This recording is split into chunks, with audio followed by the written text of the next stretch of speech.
ఉగాది ప్రారంభం పాల్గొన బహుళ అమావాస్య చివర. ఇందులో పాల్గొన బహుళ అమావాస్య నాడు అరుదుగా పాటించే ఒక అద్భుతమైన ఆచారం ఉంది. చాలా మందికి తెలియడం లేదు, మర్చిపోతున్నారు.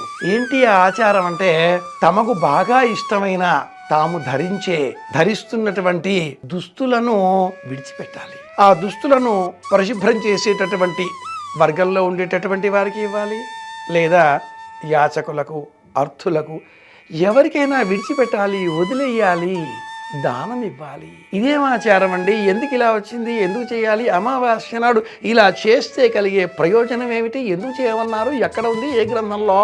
ఇలాంటి ఆచారాలు గ్రంథాలలో ఉండవు, మనలో ఉంటాయి. ఇది పరిహారం, ఆచారం, సర్వసమ్మతం. ఈ సంవత్సరంలో మనం చేసిన దోషాలు, తెలియక చేసిన పాపాలు, కలిగిన బాధలు, నష్టాలు, దుఃఖాలు, అవమానాలు, అసూయలు, బాధలు, అన్నింటినీ, కష్టాలు, కన్నీళ్లు అన్నింటినీ ప్రతీకాత్మకంగా ధరించిన ఈ దుస్తులకు ఆపాదించి ఆ దుస్తులను విడిచిపెట్టాలి.